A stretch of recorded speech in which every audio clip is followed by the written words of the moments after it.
I'm going to go ahead and get started. Others may join us. I really want to welcome, a very warm welcome to Amy Parsons White. Amy is a native West Virginian and is passionate about the people of Appalachia, our environment, and our quality of life. She has a master's degree in biological science from Marshall University and focused her studies on aquatic toxicology. And currently, Amy is the sustainability manager at Marshall University. Her work involves creating programs within the university that incorporate environmental conservation with social equity and justice and fiscal responsibility. Her most recent projects include the development of West Virginia's first commercial compost facility, a campus thrift store, and the phasing out of single-use plastics on Marshall campus by 2026. When not at work, Amy loves to spend time with her family and her dogs camping in the mountains. So welcome, Amy, and I'm going to turn it over to you now. Hi, thank you so much for having me. Can everybody hear me okay? Yes, and everyone please remember to mute so we don't have background noise inadvertently. Okay. So I'm Amy Parsons White, and I am the sustainability manager here on campus. I worked for a while in the biology department doing research on heavy metals in drinking water in Appalachia, and found that I wanted to do something a little more tangible. Writing peer-reviewed journal articles is great, and giving to this scientific body of knowledge is great, but I really love working directly with people and seeing that tangible change in our community. So I was really excited to take this position about 4 years ago. So my talk, Finding the Triple Bottom Line on a College Campus, we typically here at universities, we do not see much of a profit. Most of our programs end up in the hole or just barely able to kind of sustain and take care of itself. And so I decided to approach this department a little differently and see what we can do to actually give back to the university. So I'm going to start quickly with just a little bit of history. So the sustainability department was founded in 2009. And it's actually a really neat story. A group of students got together and started this grassroots movement. They said they were tired of waste on campus and they wanted to see the university become more sustainable. Students voted and they all agreed to pay $5 extra per year for a green fee to promote sustainability programs on campus. And it passed. The Board of Governors approved it and we started the sustainability department.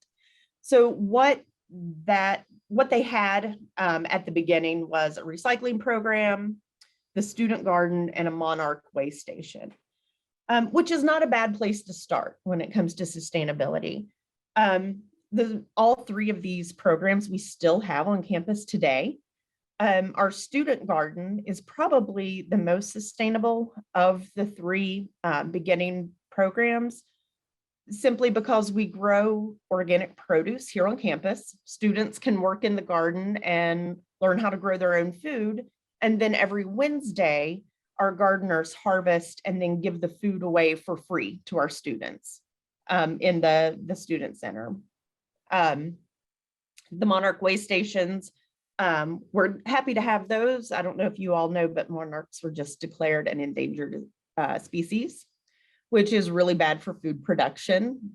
They are primary pollinators. So we were lucky to hatch 7 monarchs this year. So we're trying to add there. So, or add to the monarch population.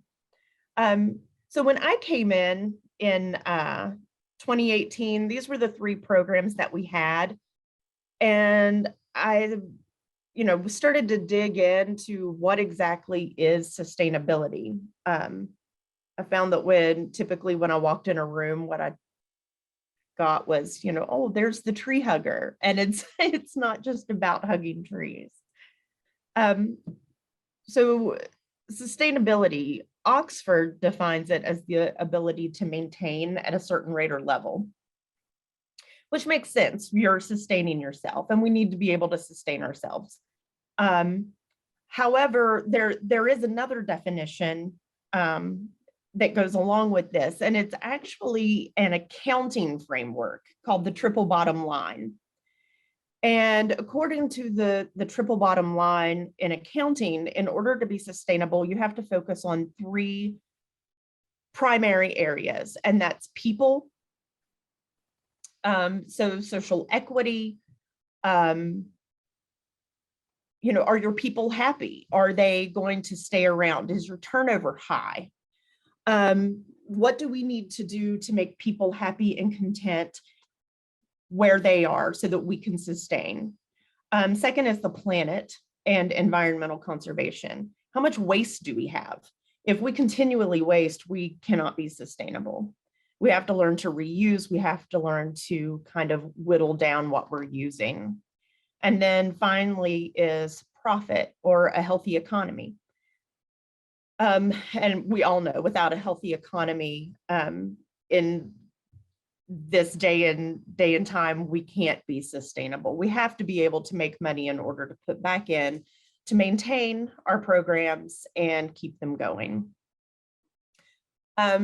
So I started to think about what we can do to build a sustainability program that applies this triple bottom line here on a college campus. You don't see it very often, that the triple bottom line be applied to a college campus. And so the first thing that I did, or we as the sustainability department at that time, was establish a sustainability committee. There really hadn't been anything like this on campus before. So we brought in faculty, staff, and students from every single college and every department of operations on campus. Everyone was represented. It was a little bit difficult to get that many people together in a room, but it worked out, and we found that once we were all able to sit down and talk about how each department and college ran its operations, we were doing a lot of things 2, 3, even 4 times that didn't need to be done. There was a lot of wasted money, a lot of wasted effort and time that could have been reallocated elsewhere. And so we have started working to write policy, a campus sustainability policy, to benefit the entire campus. Currently, every department and college has their own policy for purchasing, for how they handle staffing and that kind of thing. If we had one blanket policy, we would be able to reduce the silos and work more efficiently. We found in the first meeting, I said something about, well, we're working on food insecurity on campus. And the social work department spoke up and said, oh, no, we're doing that. And then dietetics said, no, we're doing that. And it's, what if we all combined our funding and had one big food security program that everyone knew about? It would be far more sustainable than all of us kind of piecing a program together. So that brought a lot of insight and a lot of awareness to what we were doing as a university as far as sustainability was concerned and how we could move forward. Then right after we started the sustainability committee, we were hit by the lovely global pandemic, which kind of shut everything down. And as horrible as it was an incredible learning experience, because suddenly we could not rely on Republic or Rumpke or any of these outside agencies to come in and help us. We had to handle everything in-house. And what we saw was that we were able to save a lot of money and do things far more efficiently by handling it ourselves. So that started us on our next adventure, which was to expand recycling. We were able to streamline the recycling process by working with our in-house custodial staff to have them handle a lot of the recycling, taking out the recycling. Not only that, we needed to work on uniformity. We found just, having to go out to each individual recycling station on campus that there wasn't a lot of uniformity. The department had just kind of like pieced together a recycling program. And I'm not, it was done the way it had to be done at the time. But we were able at this point to come in and say, no, we need to make recycling stations look like recycling stations. So you can see these white recycling bins on the screen. We are working to replace every recycling bin on campus with these nice recycling stations. On the inside or on the top, it tells exactly what goes in each container. And that way, when people see them, they automatically think recycling. Not only that, we did a recycling audit. So we had students go through and collect recycling out of all of the bins and also the garbage. And we did a complete waste audit. We dumped everything out onto tarps on the stadium lot and sorted it into what's recyclable. Yes. You're muted. Your slides have not advanced. We're still on the first screen. Have you advanced? Oh gosh, I wish somebody had told me that a long time ago. I'm so sorry.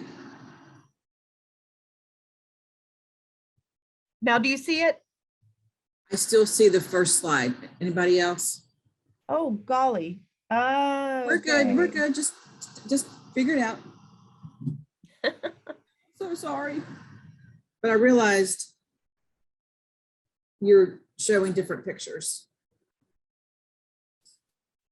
How about now? Is it? It's still the same screen, which is finding the triple bottom line on a college campus. Oh gosh. Okay.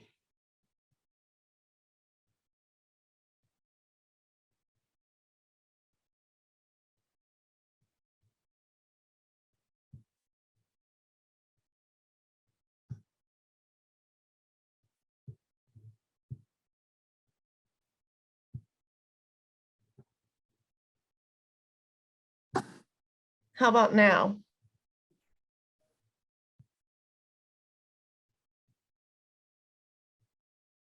Nothing?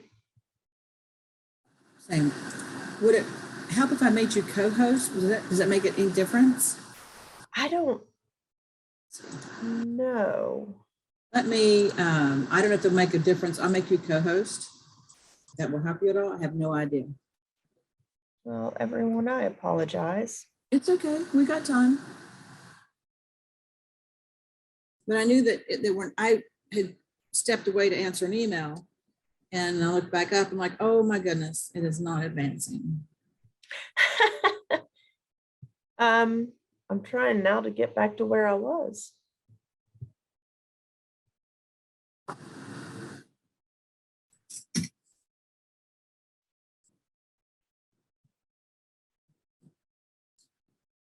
No.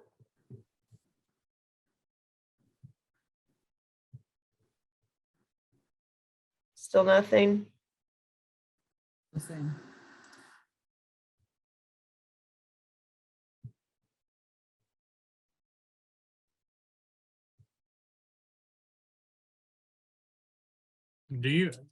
You're using PowerPoint Yes.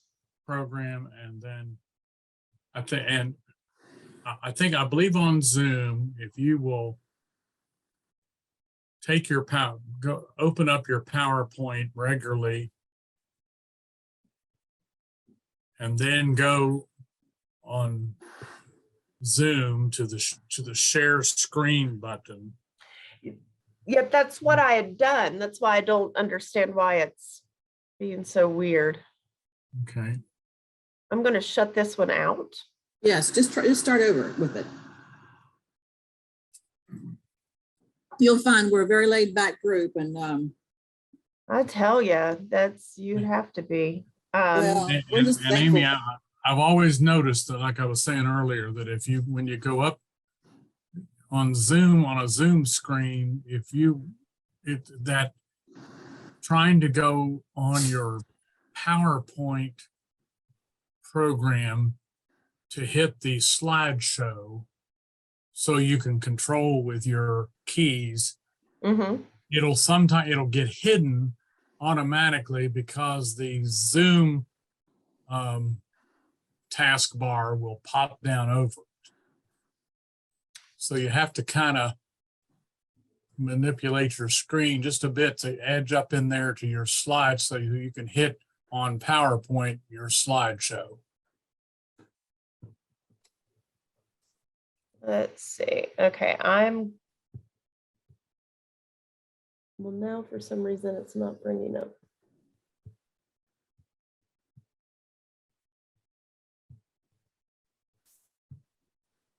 Okay.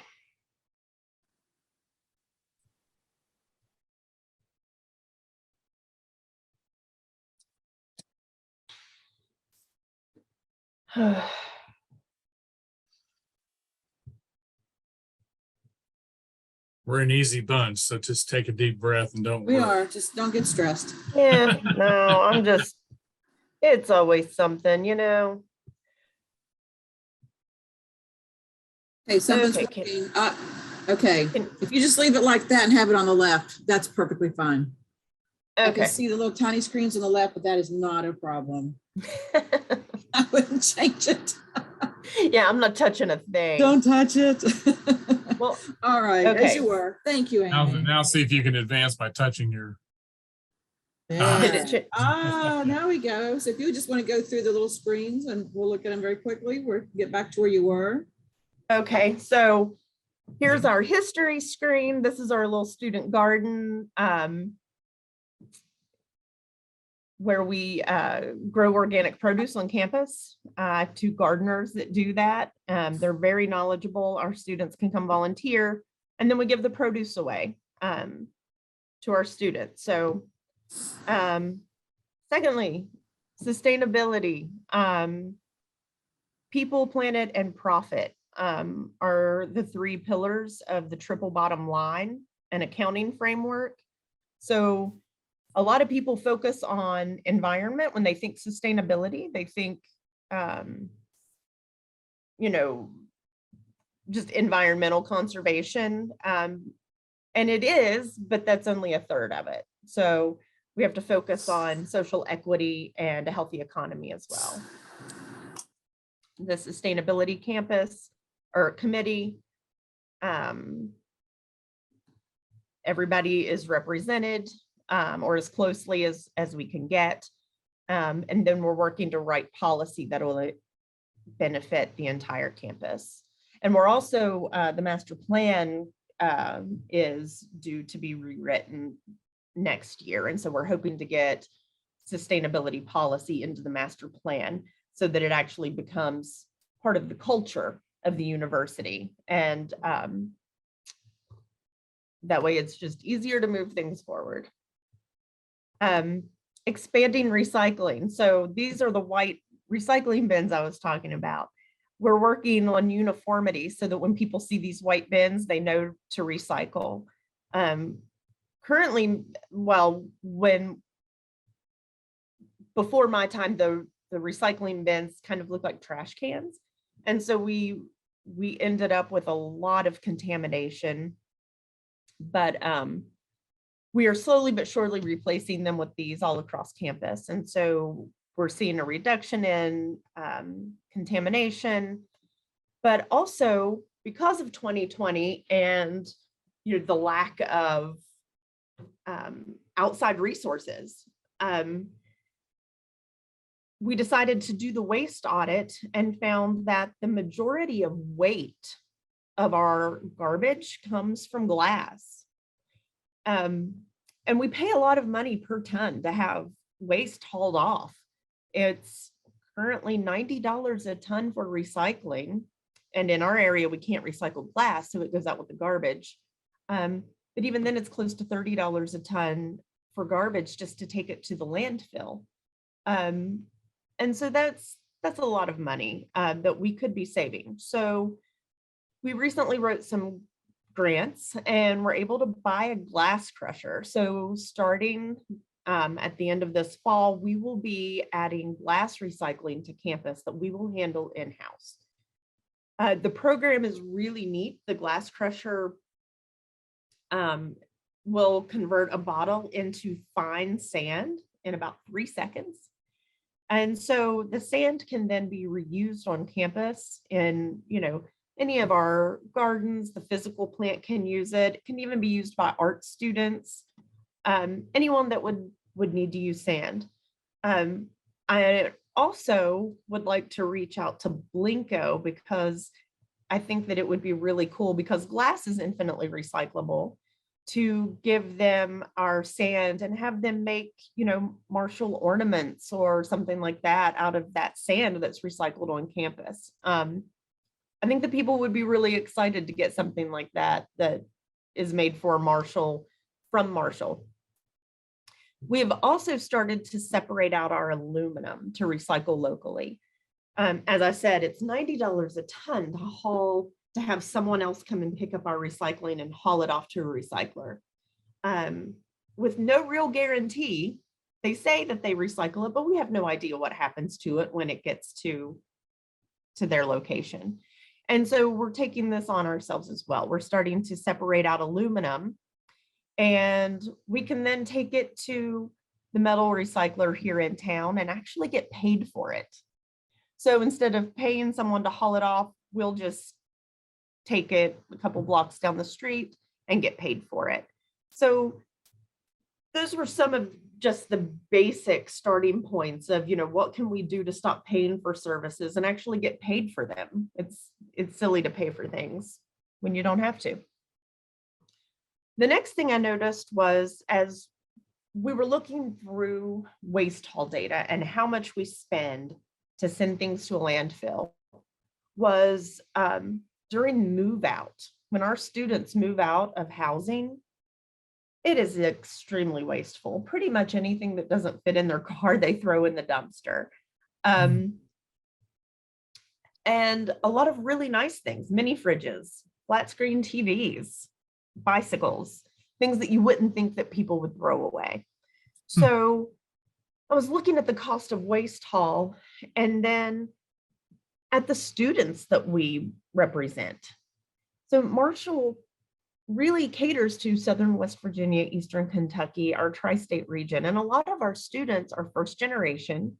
They've never been on a college campus before. They don't know what to bring, and they don't have a lot of expendable cash. So I began to research what we could do there. And we decided to start the Marshall Thrift Store. It solves so many issues. We partnered with Housing and Residence Life, so we now have a green move out. What this looks like is, for 3 weeks before official move out from the dorms, there are big containers set up in the lobby of every housing residence hall, and students can start donating anything they don't want to take home with them. So it solves that waste haul issue. Our very first green move out, we saved 50% on our waste haul, which is a huge number considering that a lot of students didn't even realize we were taking donations. They kind of just,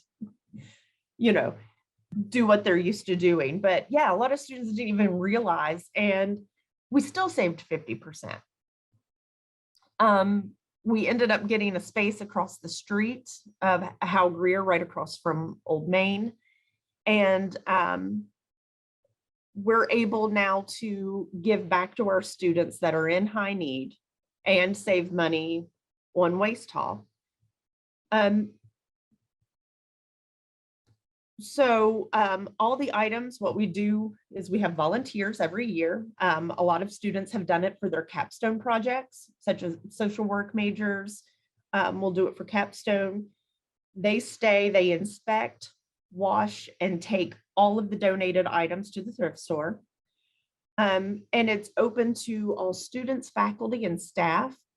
And we make sure that we're only giving the majority to students by not taking cash. We only accept hard points. So you have to have a 901 number and be in the Marshall system in order to go into the thrift store. Another way that we do this, my first thought was to have everything completely free, to have students be able to just go in and take whatever they need. But we got some really interesting feedback on that. I wasn't thinking about the fact that a lot of students, they don't want to be thought of as a charity case. They, we have a program now, and we did before the thrift store started, where if a student needed anything, they could go to student affairs and get, a winter coat or shoes or school supplies, anything they needed. But it really wasn't taken advantage of, because I think the stigma that lies in going to get something for free. So through the thrift store, we have these reusable bags that are at the top of your screen. I don't know if you can see it. And students, when the first time they go in, they purchase a reusable bag, and that's 3 herd points, which equals $3. And they can fill it or take whatever they want, but they have to purchase that bag at the door. When they return, they pay $1 if they have their bag. So it's basically they're paying admission to get into the store, and then they can take whatever they want. And we found that even though it's only $3 and $1, it reduced the stigma to the point that students are actually excited to go. And they enjoy it, digging through everything and finding cool things that no one else wanted. So it has been really successful, and this is something that I'm really proud of. Sarah Francis Lyon, an associate director of housing, and I worked really hard to put it together and reach out to all of the students to get this started. So the next thing that we decided to hit, once we made a pretty big dent in waste haul as far as move out goes, was single-use plastic. So we know we can handle aluminum on our own. We can handle glass on our own. The big issue that everyone right now is seeing with recycling is single-use plastic. And this might upset a lot of people, but plastic recycling is really one of the biggest lies that has ever been told. Less than 10% of the plastic that you put in your recycle bin is actually recycled. That's very little when you consider how much is actually attempted to be recycled. So President Gilbert, before he left, signed on to the Post Landfill Action Network Break Free from Plastic pledge. We are the first school in all of Appalachia to sign on to phase out single-use plastics. And our goal is to be single-use plastic free by 2026. Of course, this was signed just before COVID, so we ended up losing about 2 years worth of work, so we may have to extend that deadline, but really we are well on our way.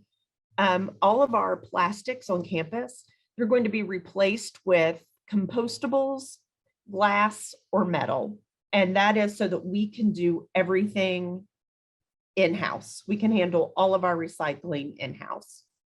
I'm actually working with Pepsi, who is our beverage contract, to start providing water bottles in aluminum. So they're just aluminum bottles with the screw top lids. They fit into the vending machines. And that'll be our phase 1 of phasing out our single-use plastics, which, it really makes sense. Aluminum keeps your drink colder, and it's infinitely recyclable. There's enough aluminum in the stream right now being used to never have to mine aluminum again. So, I'm very, very happy that Marshall University is making strides towards making aluminum more acceptable, or more, what's the word I'm looking for?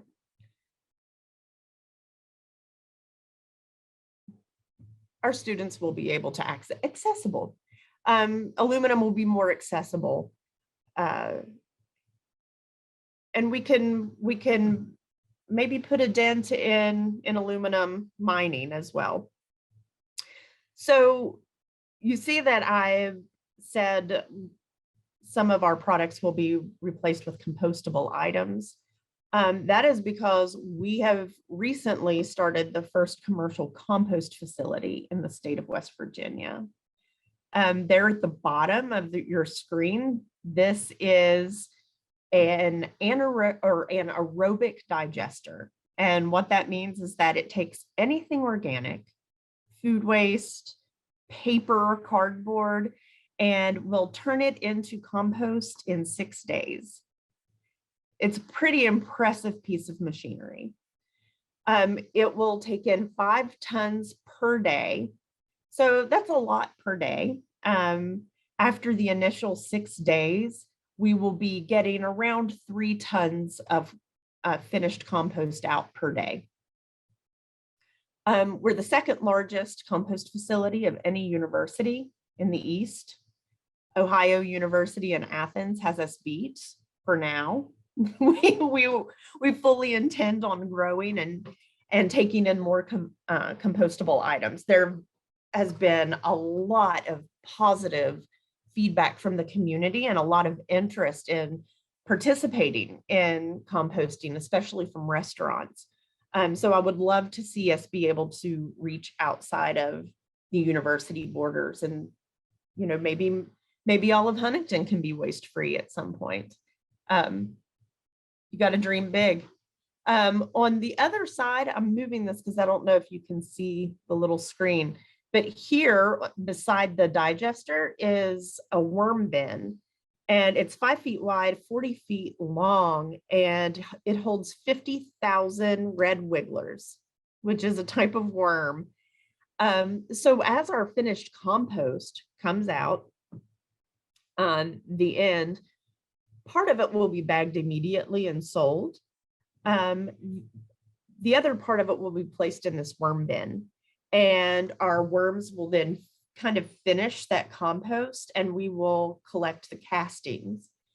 If you don't know much about compost, worm castings are known as black gold. They are the best thing that you can put on your flower beds, your potted plants. It's pretty high grade stuff. So we will be producing not only regular compost, but also worm castings, which we are actually producing now. And we will produce what's known as compost tea, which is not drinkable. You put it on you water your plants with it, but it is made from the castings. You actually brew it in water. I'm trying to shrink this. Can you see that? Okay. So you actually brew the worm castings in water to make a compost tea. And what that does is cause the microbes within the compost to come out into the water, and then they proliferate. So it's super concentrated, very good for your soil. And so it's not just a fertilizer. Fertilizers actually, in the long run, will deplete your soil. But what compost does, worm castings and compost tea, is it actually builds your soil. So your soil is getting better and better over time, which is exactly what we want. In our area, especially in Appalachia, we have steel mills, we have coal mines, and over time, a lot of the fallout from and contamination from those things have destroyed our soil. They've really taken a lot of the good bacteria, the fungus, everything that we need there, and has deteriorated it. So this is something that we will be saving money on waste haul at the university. Once we are at full capacity, we will be 70% waste free. All white office paper, cardboard, food waste, and lawn waste will go to our compost facility. And so there's money savings on one side. And then we're going to make this valuable product that we will sell on the other side that will also provide education for our students and rebuild our local soils. So we're pretty excited about this program. It has the potential to really change West Virginia. We have a lot of universities that are already reaching out asking, how can we do this? So that's exciting. It also has a great impact on our students. We're developing internships with the business school, marketing, accounting, operations. So we'll have students there working in the compost facility and learning as they go. We also have environmental microbiology students running tests on the compost that we create to let us know if it's good quality compost, what kind of microbes we have living in there. And of course, our agriculture, we have a new specialty agriculture major. And so they will be there working hands-on just to learn the basics of compost. It acts as a laboratory for our university. So our students can go, they have hands-on learning opportunities. We also have a great opportunity for research and even beyond what you might think. I was recently contacted by an oncologist who wants to do research. He has noticed the direct correlation between the health of local soils and the cancer rate of an area, and wants to use our compost in oncology research. So, you know, things that we hadn't even thought of while setting up the program, these opportunities are just unfolding. So it's very exciting. We can also expand our student gardens, food security efforts, outreach to the community. And then of course, it's going to provide a large revenue for the university.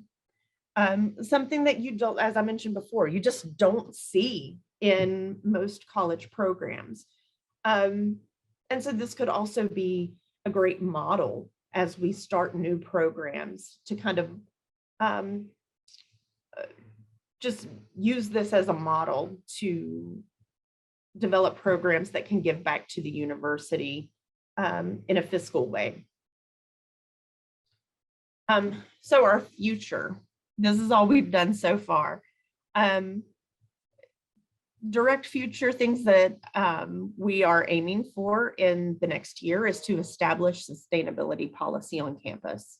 We need to really streamline and all be on the same page when it comes to sustainability to make this work in the long run. We're also looking at renewable energy, things that we can do to save on energy, save money for the university, and then also reduce our carbon footprint. Our goal right now within the sustainability department is to have net zero carbon by 2030. It's a pretty short deadline, but I think that we can do it. We're well on our way to being waste free. And I think with some strategic renewable energy programs, we can be net zero carbon by 2030. And lastly, all of this is to create a culture of sustainability and waste reduction. We live in a fairly wasteful society. And so I would like to see that culture of waste reduction come back to the point where it's not even something that we have to think about or label anymore. It's just the way we handle things. Just a last little side note. I know I was raised on a farm. My grandfather was a farmer. My great-grandfather was a farmer. And there is, that mentality that if you waste, you're not going to make it. Everything was composted. Everything was reused. And I think we're seeing now with our waste problem, running out of landfill space, giant plastic mats in the ocean, a poor economy, communities that are struggling with poverty. that mentality, we've got to go back to that reuse, sustainable mentality. And that's what we're trying to do here at Marshall. So thank you all very much. I appreciate you allowing me to come speak, even though I couldn't figure out how to scroll through my slides. And do you guys have any questions? Yeah, quick question. So the location of the compost facility, how did that work out? I mean, so I guess you, in developing that, the university, physical plant and so forth, all cooperated around trying to find the. Yeah, so everyone in operations really cooperated really well. The physical plant, us, sustainability, environmental health and science.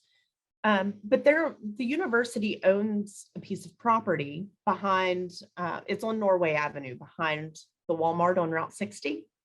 And they've owned it for a long time. It used to be the baseball field, and they had graduate housing there at one point. And it had sat empty for, gosh, over 20 years. And there was a large storage building on it. So, I thought this would be the perfect place. I was given permission to clean out the building, which had been used to store documents. So after we got rid of the long distance documents from 1970 and shredded all of those and got them out, I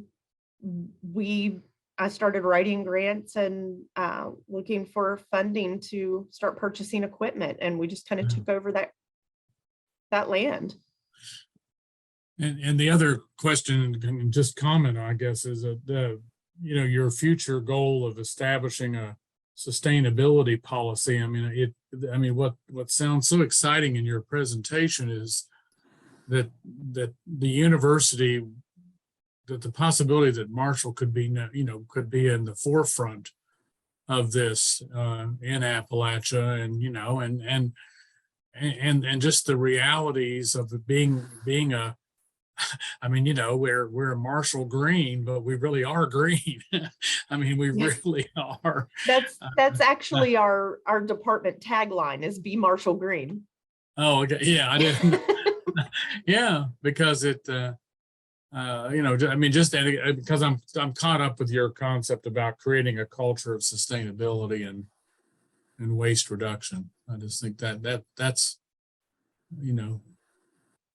as a place of higher education, and the impact we have in Marshall, that Marshall has on the community and the state and the nation. I mean, that's just really, congratulations. I mean, wow. I mean, no, because and I think it's really put the push and shove with policymakers to say, hey, this is the. When you walk on this campus, this is the microcosm of. Yeah. Well, and you talk about policymakers. Actually, once I started the idea of the compost facility, and all these departments got together and we started working on, getting that land ready, and I was writing grants. I realized that in West Virginia, it was actually illegal to commercially compost food waste. And it would have never dawned on me that it would have been illegal. So I called up Bob Plymel, Senator Plymel, and we wrote a bill to make commercial composting legal in the state. And I worked with Sean Hornbuckle, and we did a House version, and it passed unanimously. Wow. I got to go testify in front of Senate to talk about how this is more than just composting. This is entrepreneurship. This is job creation and workforce development. It's really much bigger than the just environmental side that a lot of people see. So, it has the potential to transform how we operate in the state. Thank you. Amy, it's just fascinating to think of all those things. A few of us are old enough to remember during World War II when thing was wasted. and you did little things. And I'm wondering, have you figured out how much you are costing and how much you are earning? Are you keeping track of that? Because it's going to be really interesting when you start selling at bulk. Oh yeah, sorry, go ahead. Go ahead. Oh, yes, we keep track of all of our data and we aren't fully operational yet. But we did, before I could even start any of this, I had to write a business plan and a pro forma and submit it to the CFO of the university and the president and do a whole presentation to show that we will make money. It was very conservative, but it shows that we will be completely in the clear and running the compost facility and making a profit within 4 years. So I'm really hoping that happens. I'm hoping that we beat it actually. And it seems now with all of the interest that is coming in with the compost that we may actually even be able to beat that. So yeah, we will be tracking because if we're losing money, we aren't sustainable and we'll have to rethink what we're doing and adjust.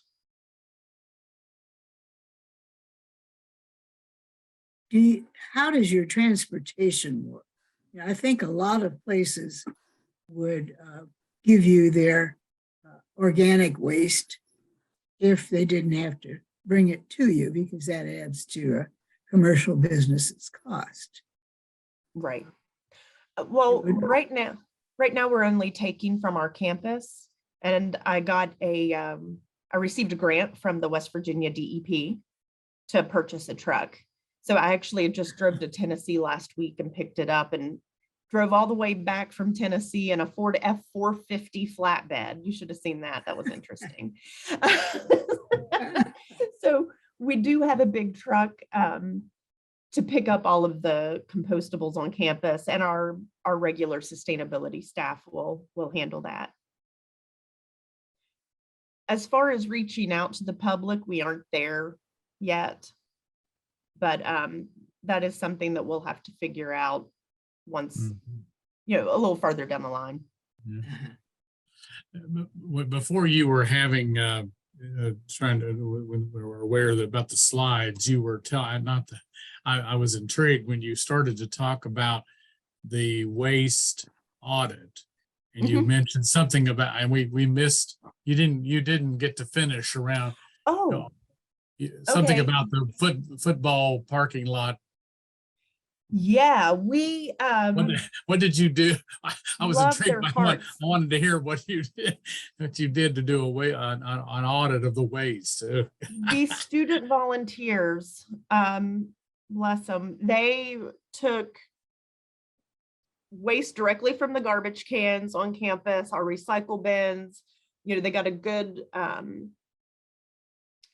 mix from campus and dumped it out on tarps on the parking lot, and then sorted everything into non-recyclables like candy wrappers and that kind of thing, non-recyclable plastic, glass, compost.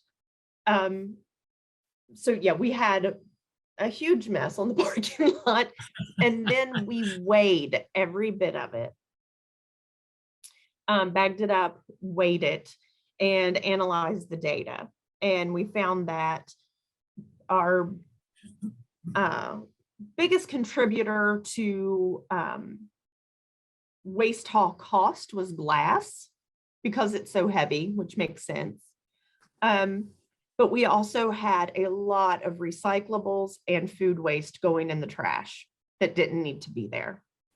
And so that was adding to waste haul cost when we should have been able to just do something, different with it and reuse. So we got a lot of very useful data about what we need to do to move forward from that audit. Amy, my son is an engineer at Marathon, and I'm very glad he's off my payroll. He went through Marshall, and I'm proud of him. But he has convinced me that unless we get India, China, and Malaysia on board, our futile efforts are worthless. What would you tell him if you were me? Well, in some ways, I can agree that those are big contributors to the issue, especially of carbon production. Mm-hmm. However, all we can all do is focus on our backyard. If everyone took care of their community and their own backyard and their neighbors, then we would be in a much better place. I think that it's the attitude of, well, there's no reason to do any of this because China's over here making a mess. That only leads to us here not doing anything to clean up and make our area better. So well, I agree with you, but he works in fossil fuels, and he sees it every day, and it's like, okay, son, I can't argue with you, Right. And like I said, it is there. I can see both arguments, but I think that everybody individually and as a community, we need to work on our own communities. If, China and Malaysia decide not to, there's nothing right now that we can do about that. Right. However, I can make sure that I don't use single-use plastic to contribute to the problem. Well, and I agree. I can show you my recycle bin, but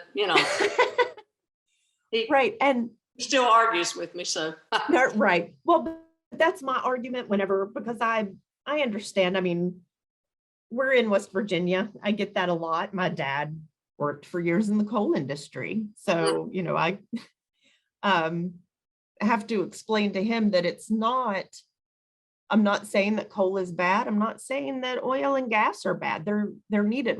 I couldn't have driven to work today without it. right.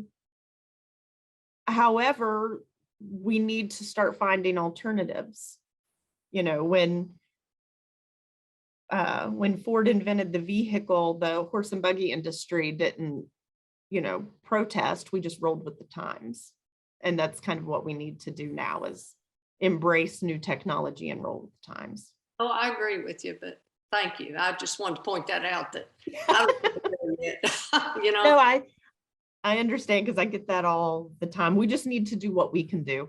And I worked at Marshall for 35 years, I'm totally into the herd, totally. And thank you for your efforts.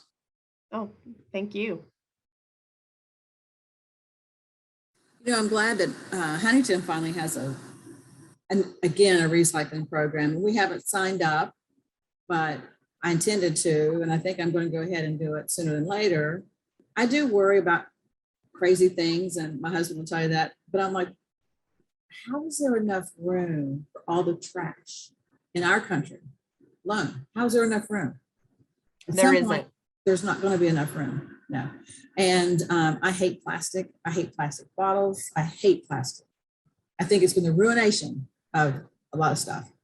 And I'm happy to see it phased out if possible. I mean, plastic's good for some things, don't get me wrong, but I don't know. So I applaud your efforts, and I'm glad Marshall is working to this end to help out with sustainability. And thank you for your efforts, because I think we need it. And what Bert said, her son said, if the other countries don't do it, but we can't do everything based on what they do or don't do, or we would just be sitting idle, waiting, well, okay, if they don't do it, we can't do it. Right. And here's my thing, how are we going to charge all of these cars without fossil fuel, without coal? I'm kind of curious about that, because I'm going to keep I could have a hybrid. I could be really okay with a hybrid, but I'm not sure how I feel about an electric car. How long will it take me to take my annual trip to Hilton Head? How long will it take what? To take my 12-hour trip to Hilton Head. I with better stops. mute myself or I'll get in trouble. There's Actually, no it way wouldn't we can take- do it. I It know. wouldn't take that much longer because they route you through, and most electric cars now have a 300-mile range. Well, it's about 500 to Hilton Head. Yeah, so you'd have to stop it at a supercharger. It takes 15 minutes, 20 minutes to charge. How are we going to support these charging stations? What will charge them? Well, I mean, we will What, still what need will fuel power the plants. electricity? What will fuel the electricity? That's my question. Well, and that's what I think a lot of people, it's not an all or nothing game. Right. We will still need power plants. As technology gets better, we may be able to completely phase out from fossil fuels. Right now, we don't have that technology. And that's just where we are. So yeah, I mean, the good thing about an electric car, it takes longer to refuel because it might take you 15 to 20 minutes at a supercharging station to refuel. 30, is that what you, You have an electric car, Bert?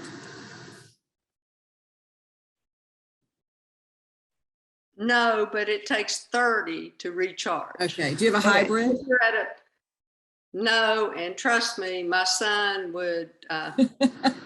We can't go there, right? Yeah, I don't know. He works in patrol. well, he works for Marathon. Trust me, I know all the numbers. We can't do it. It would break down our Right, electric. and that's what I'm grid would saying. go It's flat. not all or nothing. You couldn't heat people your go- house if we all had electric cars. I'm gonna get off here before I get in trouble. No, we're good. I think we're all No, like, yeah, we're it's- good. We're good. People go to I extremes will with it. unmute. Yeah, people go to extremes with it. And I think that turns a lot of There's people gotta off. be It a middle doesn't ground. have to be all fossil fuel or all renewables. We Right. can have a blend of both and do better. Yes, That's- absolutely. You know, because like I said, we don't have the technology right now to be all solar or And you know, what fuels electric? coal. Okay, thank you. Yeah, well, That that's we're gonna go electric and we're gonna get rid of coal. It ain't gonna work, people. Sorry. well, but that's not. That's exactly what I'd said, though. I did say that we can't be without fossil fuels right now. We don't have the technology. However, if you charge your car with the coal-powered power plant and then you drive to Hilton Head, at least you're not producing the carbon burning gasoline on the way there. True that. It's still a step in the right direction, and that's all we can do. We can work with what we have at the moment to do better. I agree with that. I do agree with that. Our last car that we bought new, we always buy new cars, was in 2018. I'm driving a 2009, probably gas guzzler, but now it used to be like a 6-cylinder turbo, you know, just breeze up the mountains, blah, blah, blah. The same car, because my husband's bought the same car since 2011. And now it's, because of fuel regulations, it's 4-cylinder turbo supercharged. Are we saving gas? I don't know. And then the other thing that's the biggest irritant is it turns itself off when you idle. You either have to move the steering wheel or you have to use the accelerator. Now you can override it after you start the car. You can slide the screen and hit and turn it off, but then you stop the car, you get out, you get back in, you start it up, you go down the road, you forget to turn it off, you stop and your car turns off. And I'm like, that's bizarre. That's the biggest thing my husband hates about his car.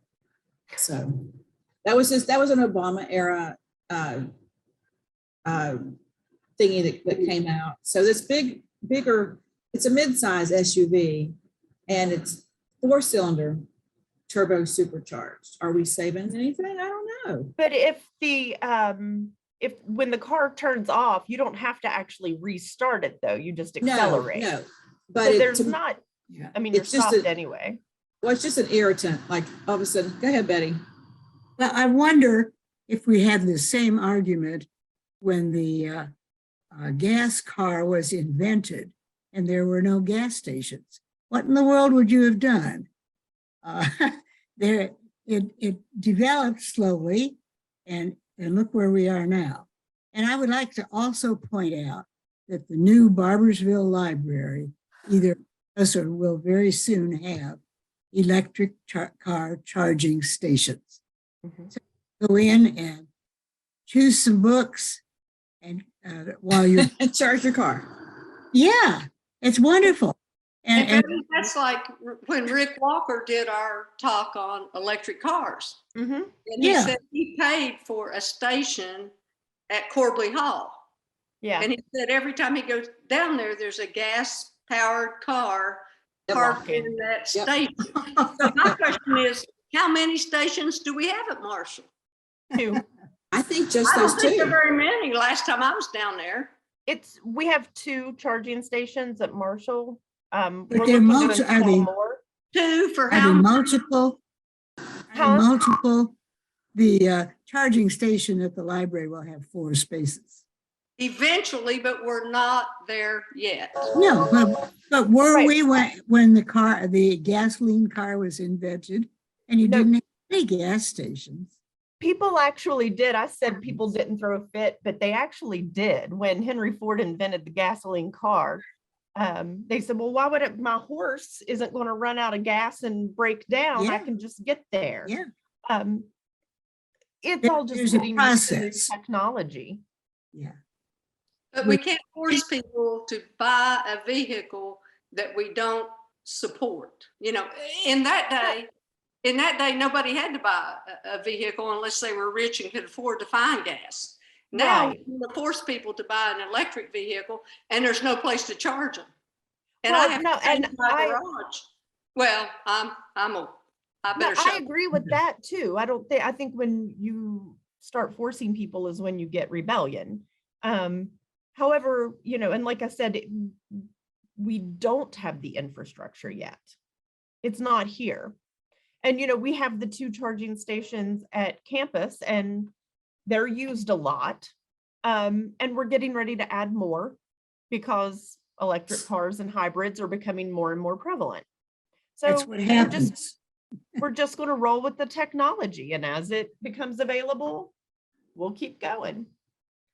And I think it's evident by just the spark of the issue of being not what's the term, non-carbon, is that what's the word? Well, what was your Net future? zero.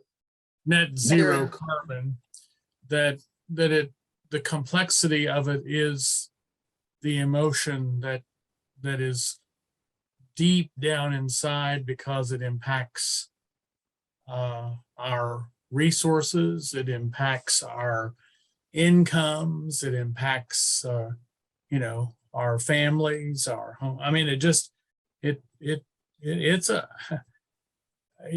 interesting, Well, and I love the concept that you raised, that it is really about our own back door and doing whatever we can. But although we are citizens of a nation and we're quote unquote political people who in the good and positive sense of political people, that we want to try to figure out together how we can live in this life and leave this world and leave it in good shape for the next generation and so forth. But it's just always amazing to me. I mean, but I take to heart what you've said about you have to start somewhere.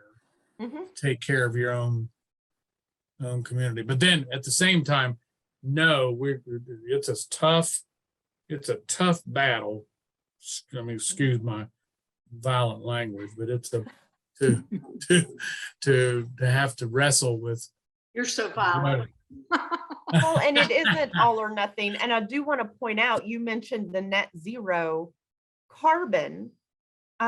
Net zero carbon does not mean no carbon.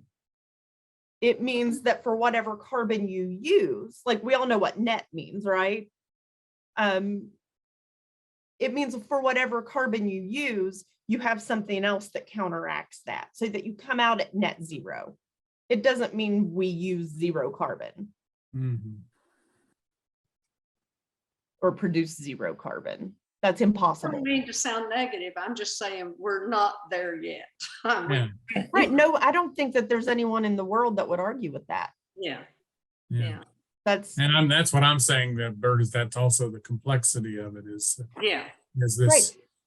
this People whole. want to people And want to I'm simplify looking forward- everything and make it an all or nothing game, and it is not. It is Right, incredibly complicated. So Right. with that said, is it too much too fast? Is it too much too soon? Do we need to take it slower and, really work on hybrids to kind of bring people along versus, well, we're just going to do this and out in California, you can have a gas car. So boom.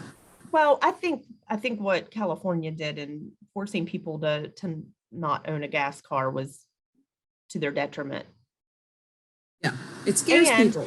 I don't think that we are moving too fast as far as the technology goes. I don't think that we're moving too fast. I mean, right now here in West Virginia, if you want to drive a gas car, you can drive a gas car. Nobody's forcing you to buy an electric car. Right. We don't live in California. You can get a hybrid if you want to save money and get better gas Right. mileage. Which I think that's a great thing. You Hybrid. can, go all the way to electric if you're comfortable with that. So we have the option to be wherever we're comfortable in being. But I think too, that everyone needs to educate themselves as far as, what, net zero carbon or electric cars or hybrid cars actually do and mean, instead of just immediately putting up their defenses, because we'll never, in our lifetime, we will never be without fossil fuels. I truly believe that.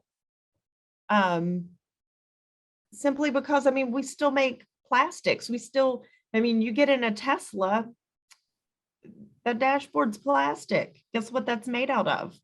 Solar oil. panels are made out of petroleum, Right. ourselves. Plastic is made out of crude oil, petroleum. So it's not going away. It's going to be altered.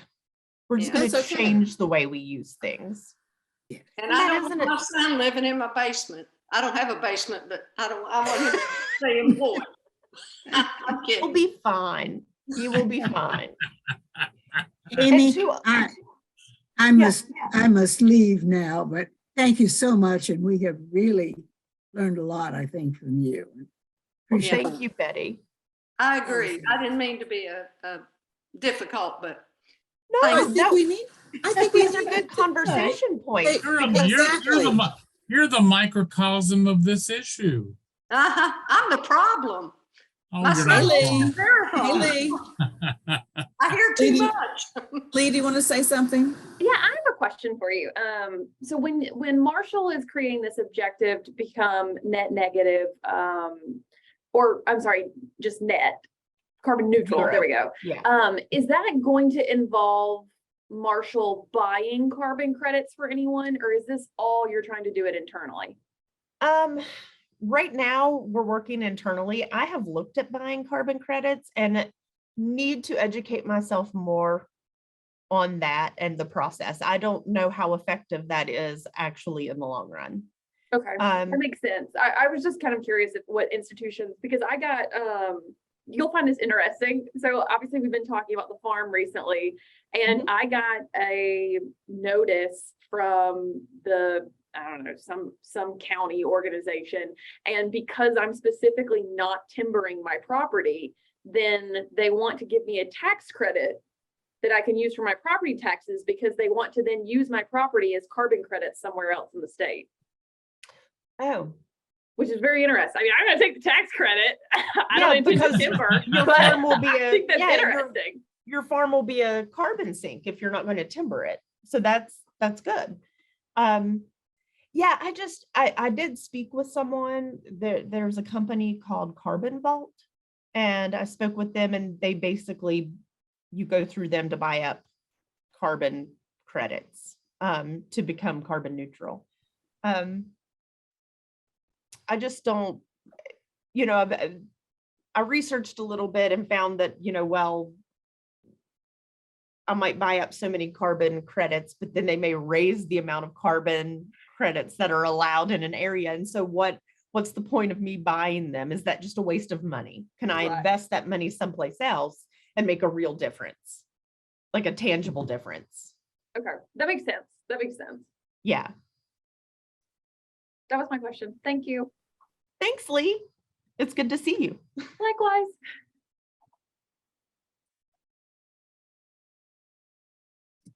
I think this has been a wonderful, well, first of all, wonderful presentation. I'm really proud of what we're doing on Marshall's campus, so thank you for that, Amy.